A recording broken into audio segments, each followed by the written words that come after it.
سیلاب کی صورتحال پورے پاکستان میں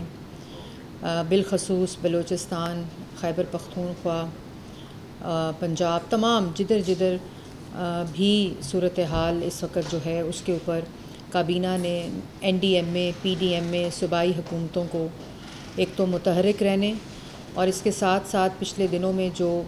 ہلاکتیں ہوئی، جو لوگ جاں بحق ہوئے، ان کے ایصال ثواب کے لیے دعا بھی کی اور یہ ہدایت جاری کی کہ جو ریلیف پیکج ان کے لیے جو لواحقین کے لیے مختص کیا گیا ہے اس کو فوری طور پر NDMA کے سروے، صوبائی حکومت کے سروے اور وہاں کی جو مقامی PDMAs ہیں، پروونشل جو ڈیزاسٹر مینجمنٹ اتھارٹیز ہیں، ان کے سروے کے بعد فوری طور پر ان کو دیا جائے۔ اور اس کے ساتھ ساتھ پورے پاکستان میں کابینہ نے وزیر اعظم کے زیر صدارت یہ ہدایت جاری کی ہے کہ بالکل تمام NDMAs اور تمام PDMAs جو ہیں وہ متحرک رہیں، پری ایمپٹیو میجرز، تمام سیکیورٹی میجرز،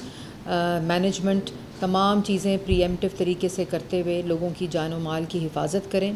اور یہ دعا بھی کی کہ اللہ تعالیٰ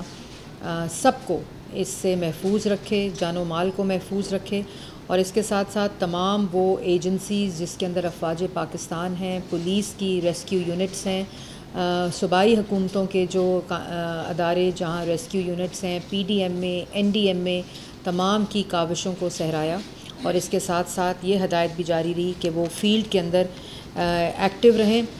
اور جس طرح انہوں نے پہلے پچھلے یہ جو گزرا ہے ٹائم جس میں کافی بارشیں ہوئی ہیں، اسی طرح متحرک رہ کے لوگوں کے جان و مال کی حفاظت کریں۔ پچھلی سابقہ حکومت تھی، ان کا ایک معاہدہ جو کہ پہلے کمزور سطح کے اوپر ایک سخت ترین معاہدہ شرائط کی گئیں، وہ IMF کا جو معطل شدہ سسپینڈڈ معاہدہ پچھلی حکومت کی جو نالائقی سمجھیں، ان کی نیت کا فطور سمجھیں یا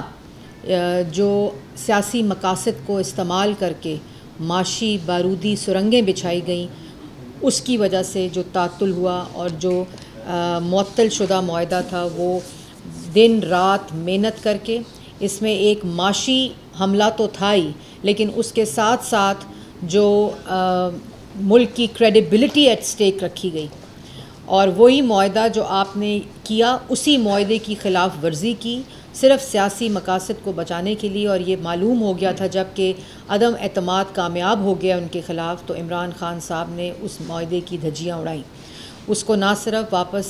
بحال کیا ہے بلکہ اس معاہدے کے ساتھ ہوتے ہوتے ایک ایسا بجٹ بھی پیش کیا ہے موجودہ حکومت نے جس سے عام آدمی کو ریلیف مل رہا ہے اور پہلی دفعہ انڈائریکٹ ٹیکسز کی جگہ ڈائریکٹ ٹیکسز جو ہیں اس پہ بیسڈ ایک ایسا بجٹ جو ملک کو اکنامک سٹیبلٹی اور سیلف ریلائنس کی طرف لے کر جا رہا ہے انشاءاللہ۔